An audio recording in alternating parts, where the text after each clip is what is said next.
White people have had a 400 plus year head start.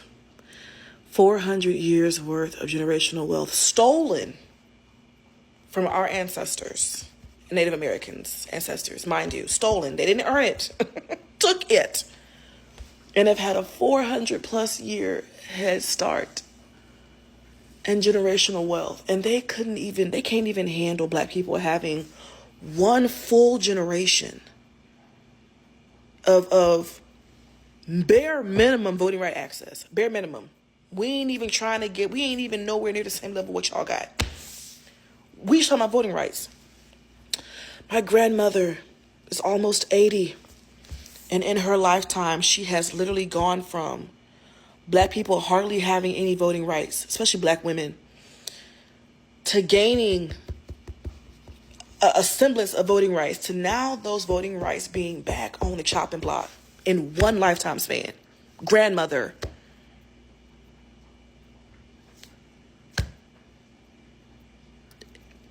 This is, it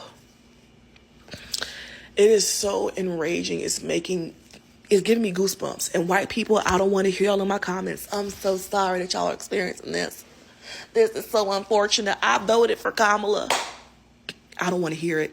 I don't want to see a speck of salt in my comments. I'll delete it. I don't want to see y'all right now. I don't care about your condolences. I don't care. I don't want to hear it. I'm sick of y'all. I'm so...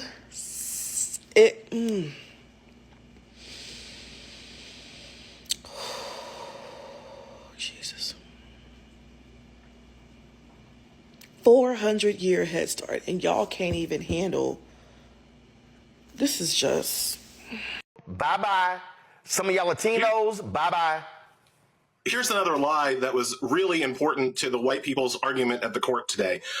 There was, as you pointed out, the white argument is that we don't care about race. We're just redistricting based on party, that you can redistrict based on party affiliation to essentially make seats more safe for Republicans. And we don't know nothing about no Black people. We're just doing it on Democrat-Republican basis, right? And so one of the counter arguments to that, the Solicitor General of Louisiana argued in open court that if Louisiana didn't know the race of the people in the state, they would have drawn the maps in exactly the same way because they were just trying to break up Democratic districts, not break up Black districts. But here's the problem with that argument, and it was brought up in court as a counter to the Louisiana guy. White Democrats do not vote for Black candidates. They just don't. They don't in Louisiana. They don't across the South. So even if you take a district and you fill it with Democrats of mixed race, if that district is not majority Black, it is unlikely that a Black candidate will actually be able to win that district, even if it's a majority Democratic district, right? So unless it's a majority minority district, it is much more difficult for a Black person to win that district because white Democrats, as Martin Luther King might have pointed out, are not willing to vote for Black candidates, even when those Black candidates are Democrats and it's a Democratic district. So you kind of can't do what Louisiana wants to do unless you are, quite frankly, just looking at the race of the people in your state. And that was the other kind of big ticket lie that was just driven through the Supreme Court arguments today. This idea that Louisiana is acting in some kind of colorblind way doesn't pass its first test with reality. So what the Supreme Court was essentially saying is that white folks can look at race when they are trying to be racist to Black people. Hey family, before we dive in, I just want to thank everyone who's been tuning in and sharing your thoughts here on Echo Room Vibes. You all bring depth and insight to these conversations every time. And big appreciation to the original creators and everyone who's been stitching this topic. You have opened a vital discussion about what's happening with the VRA, that is the Voting Rights Act, and what that could mean for 2026 and beyond. So guys, the Supreme Court appears poised to significantly weaken Section 2 of the VRA of 1965, which could dramatically affect how race is considered in drawing congressional districts. So what's happening? You see, the case Louisiana versus Callias challenges the creation of a second majority black district in Louisiana, arguing it violated the Constitution by prioritizing race.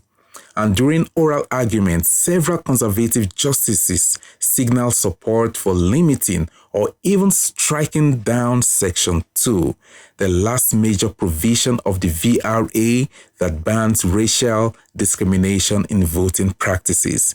So, what does Section 2 really do? You see, it prohibits voting rules or district maps that dilute minority voting power. It's been used to ensure fair representation for Black, Hispanic, and other minority voters. And what are the possible potential consequences? Now, if Section 2 is gutted, 1. State may no longer be required to consider race when drawing districts. Minority representation could shrink, especially in Republican-led states, and it could also trigger a wave of race-neutral redistricting, favoring majority populations and potentially entrenching one-party control. So let's just dive into the rest of the video, and we'll be back for more commentary. Oh, they done lost their fucking minds. We need more people talking about this, so please stay with me here because the Supreme Court is trying to overturn one of the most important achievements of the civil rights movement, which was the Voting Rights Act Section 2. And I'm going to tell you more about what this is and why this is so important and why what they're doing is setting a dangerous precedent that will put us back 50 fucking years. And I'm not being dramatic, by the way. So what is Section 2 of the Voting Rights Act? So it is basically to stop racial gerrymandering. So basically what it does is it makes it illegal for you to dilute the vote of another race in a district and not fairly represent it, essentially. For example, 56% of the Black population in America is in the South. So if these fucking states are able to do what they're trying to do, this is what the fuck the districts are going to look like when it comes to elections in the South, period, which is going to make it so the Black vote in America isn't going to matter. This is 2025. Now, what is the Supreme Court? How do they affect how all this is going to happen? And what is the case that's even being seen? So we'll start off with the Supreme Court, which is the highest court on the land. And they basically have no fucking buddy to check them, essentially. They decipher things that come to their desk and rule whether or not it's constitutional. If it is constitutional, then it's allowed. If it's not, then it stops. That's the reason why Roe versus Wade was such a huge thing in our country when it came to abortion rights, because they ruled that it was unconstitutional to be able to control a woman's body because that was between her and her medical provider. And then they fucking overturned that shit. And now look at what is happening. They allowed the states to basically determine whether or not somebody can get an abortion. And we already know all the horrible things that have happened as a result of that overturning. But they can overturn shit even if it's been here for 50 years. The Louisiana case, let's talk about it. The reason why this is even making it to the Supreme Court is because Louisiana was sued because they were diluting the Black vote. And because of the Voting Rights Act Section 2, that is what actually gave Black voters the power to be able to hold Louisiana accountable. And as a result, because Louisiana's population is 1/3 Black voters, they had to allow another Black congressional district to basically make sure that their vote is actually counting and not being diluted. But now they're trying to say that's unfair. That's essentially what this is. They're trying to say that's unfair, that Black people basically shouldn't get anything. That's basically the simplest way to put it. They're basically trying to say they're upset that Black people are getting any form of equity because they think it's unfair that this country would actually be a democracy. So basically, they only want the democracy to lie within white people, but everybody else, they shouldn't have a say or a voice or vote in anything in this country. And if you're somebody who claims to like democracy or care about those things, you should be pissed as well about this. Everybody should be pissed about this. And more fucking people should be talking about this, because once this goes through, which it seems like it's going to, that is going to fucking change the rest of your life in this country. I hope you know that, because these Supreme Court justices don't have term limits, meaning those bitches will stay there. And these people were packed in that fucking court by Donald Trump. They are Trump loyalists. They will do whatever he says. And if they're willing to go as far as to do this, we already know they're going to do more shit, because they already have. They already have done more shit. They're going to keep seeing how much the fuck they can get away with. I hope you understand that. And once again, there is nobody to really check the Supreme Court. And that's why this is so fucking dangerous. This, in combination with all the other disgusting things that are happening in this country, such as the ICE raids, such as them trying to cut almost $1 trillion in healthcare so that people are literally not going to be able to afford to go to a doctor. This should outrage you, because this is literally what we've been saying it was. This is the beginning of the end of democracy, period. In America as you fucking know it. When they said they want to make America great again, they really just meant they want to make it racist again. And they just want to control America like they used to and bring us back to a really fucking dark time. Oh my God, I'm so fucking pissed. I don't know what to say. I'm sorry. I just had to let it out, but I wasn't going to just not use my platform to talk about this. And everybody who can use your voice, spread this, share this, send this to anybody, let people know what's happening, because this is happening and the ruling has not happened yet. So this is the moment where people should be as loud as they can. So after hearing oral arguments, it looks like the Supreme Court is gearing up to gut the Voting Rights Act because of reverse racism and we don't need racial protections anymore. And that means that the racist, oftentimes extremely right-wing, usually Southern politicians are going to redistrict their states to all get out to get rid of the black vote, black districts, black anything. And while this is catastrophic for black voters across the nation, this is catastrophic for every voter across the nation because it sucks the power out of your vote. With this redistricting, it won't matter how you vote. It won't matter how many people vote Democrat or vote blue or whatever. It's not going to matter. And this isn't the first time that we've seen gerrymandering or felt its implications. We tell you guys all the time, yeah, the South tends to vote the way that it does, largely because of the way that it's districted, but it's about to get a lot worse. This is the very thing that Texas Democrats fought against when they refused to attend sessions where the Republicans were trying to redistrict parts of Texas, but we're about to see that on a national scale. And because, quite frankly, I don't think this is going to make people angry enough to incite any type of real action or real pushback, I'm going to tell you guys now, you need to stop saying, oh, but they voted for this, oh, blah, blah, blah, every time there's a natural disaster or some type of unfortunate event or some type of mass casualty, anything in the South. Because we weren't voting for this in the first place, but we certainly won't be voting for it now. And people can't just get up and move. They can't just relocate to other better places. This is just what life is going to look like unless we do something about it. And the odds that we do something about it, based on all the other things we have done little about, not looking great. Welcome back, guys. It's one of the creators raised a concern that is echoing across political spaces right now. The potential gutting of the VRA of 1965, one of the most important civil rights protections in American history. And they are right about one thing. A major case is indeed before the Supreme Court. Oral arguments are expected to stretch through spring 2026, with a decision likely by June. The question on the table: how much federal oversight should remain when it comes to how states manage their elections, particularly around racial discrimination and districting? Let's dive into the rest of the video. The Supreme Court is trying to hide its plan to prevent black people from voting and rig elections for Republicans. This is bad, like very, very bad. The court's announcement that it'll pick up Louisiana v. Calais signals they're ready and eager to dismantle the Voting Rights Act of 1965. The monumental legislation was a major turning point for the civil rights movement, guaranteeing equal protection for minority voters and that their districts would fairly and accurately represent their populations. The Voting Rights Act was necessary because previously, white people literally owned black people, so finally giving them access to fair elections was the least we could do. The case in Louisiana was brought forth by a bunch of racist white people who say that the Voting Rights Act is racist against white people, saying that the equal treatment of minority voters is actually discrimination against white voters, partly because of racism, and also because people of color and black people are more likely to vote Democrat. Republicans want to make it so that they have the legal ability to gerrymander the it out of the country to make it harder for their votes to count as much as white people's votes do. All states will be able to gerrymander elections to serve the political party they favor, and a state that is only 40% white will be majority white controlled. None of what's happening is a coincidence. This is a well thought out, well coordinated, and well researched attack on many, many levels. Project 2025 and the Heritage Foundation, along with other leading conservative figures, have been working on this plan since pre-Reagan, and their plan to capture all levels of government, including the courts, has worked. I usually try to end my videos with some hope, but for this one, I can't find it. This is just scary, and we will fight this together. I would really appreciate it if you watched this all the way through. Because what I have to say about the VRA of 1965 does not just pertain to 2026, but also 2028. You're seeing people come out and say goodbye to it. SCOTUS is going to gut it. but I have some good news for you. So let's talk about it. First off, you all know that there is currently a case in SCOTUS right now. Oral arguments will go from October to most likely April.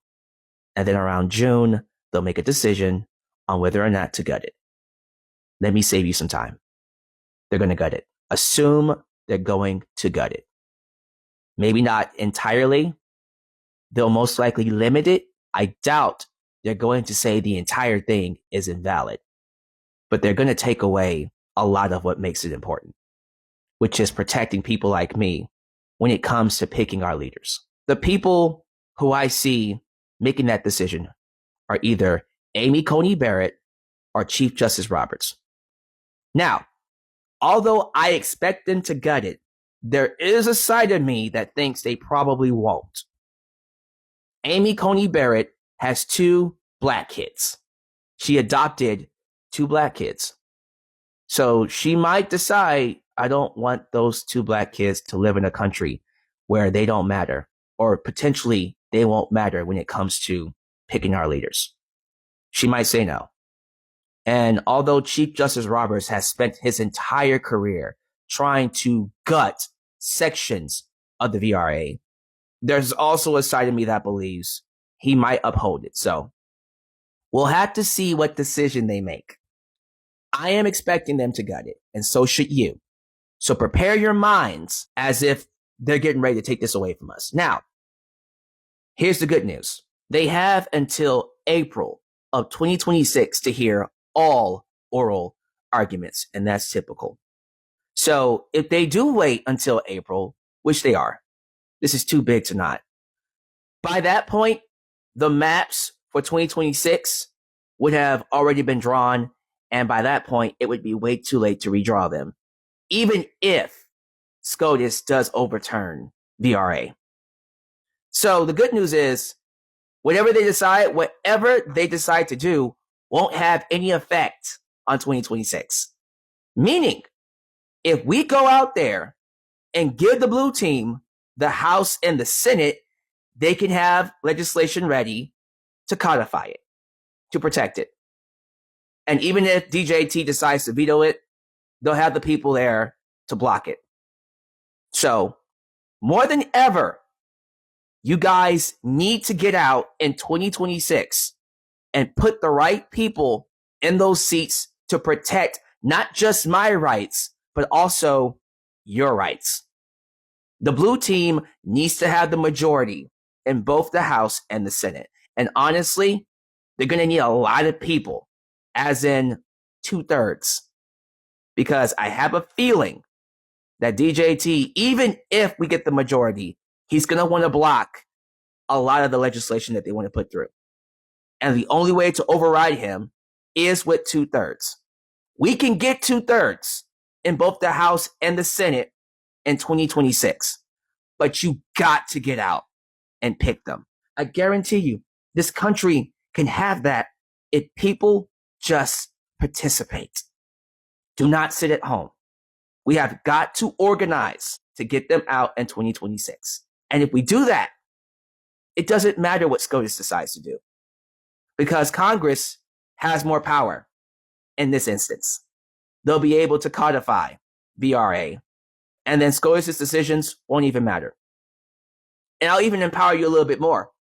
If you give 2/3 to the Democrats, both House and Senate, they will be able to hold SCOTUS accountable, and even DJT and JD. That is the only way we're going to be able to protect what we got. If you really want to send a message, if you want to protect people's rights, if you want to protect your benefits, if you don't want them making your lives harder, you have got to get the right people in those seats to protect you. And I think we can do that, especially if they do gut it. If they end up gutting VRA, that would be the catalyst. That will be the catalyst to get people out in 2026. But that's my thoughts on that. It's not going to have too much of an effect on 2026 at least. But if they do gut it, and they probably will, get ready to get out there and put people in seats that will help you stay protected. Only we can do that. That's my thoughts. Thank you for watching. Give me your thoughts down below. Stay hopeful, trust your gut, and always know you're not crazy. Welcome back, fam. You see, this is not just about history, it's about the mechanics of power. The VRA Act, especially sections 2 and 5, was designed to prevent state or local government from enacting voting laws that discriminate based on race. But over the past decade, the Supreme Court has already weakened several parts of that law. In 2013, Shelby County versus Holder struck down the formula that determined which state had to get federal preclearance before changing their voting laws. And in 2021, Bromwich versus Democratic National Committee further limited the ability to challenge discriminatory practices under Section 2. So, when the creator says, SCOTUS might gut it, that's not coming from paranoia. It's based on a clear pattern of legal precedent. But here's where balance matters. It's not guaranteed that the court will destroy the Voting Rights Act entirely. Analysts across the political spectrum, from SCOTUS blog to Brookings to the Heritage Foundation, agree that what's more likely is a narrowing rather than a total repeal. That means the core anti-discrimination principles may remain, but federal oversight and enforcement power could be weakened even further. One argument from conservative justices has been that states should have more control over election rules. They say it's about local autonomy, not discrimination. Meanwhile, civil rights advocates counter that history shows what happens when those guardrails disappear. Voter suppression laws, gerrymandering, and unequal access creep back in. So, in that sense, both sides are responding to different definitions of fairness. One side sees it as a federal restraint, the other as federal protection.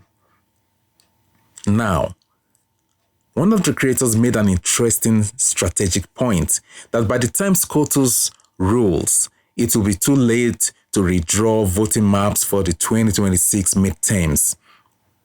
That's true. Redistricting timelines are set well in advance, and any major decision after April 2026 will come after most states have locked in their maps. So, practically speaking, the decision's real impact won't hit until 2028. That's why you will hear legal analysts saying the political consequences won't be immediate, but they will be deep. There's also a constitutional angle here that's worth understanding.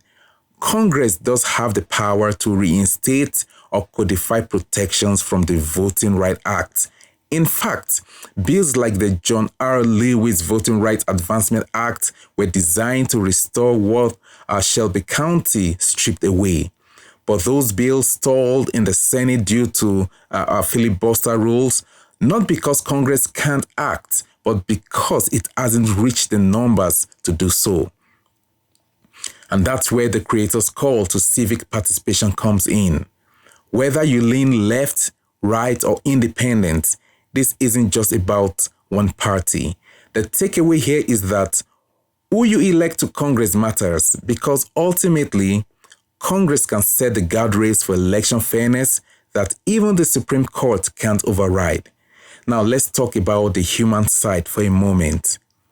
The creators hope that certain justices might vote differently because of personal experience. That's a reflection of something deeply human, the desire to believe empathy can influence law. But the Supreme Court rarely rules based on empathy. It rules on legal interpretation, and history shows that justices' personal lives don't always predict their judicial reasoning. That said, it's worth noting that Chief Justice Roberts, while often skeptical of broad federal oversight, has occasionally sided with maintaining certain protections when it serves the court's institutional legitimacy. So while the outlook may feel grim, it's not entirely predetermined. So what can people actually do in the meantime? Here is where action meets analysis.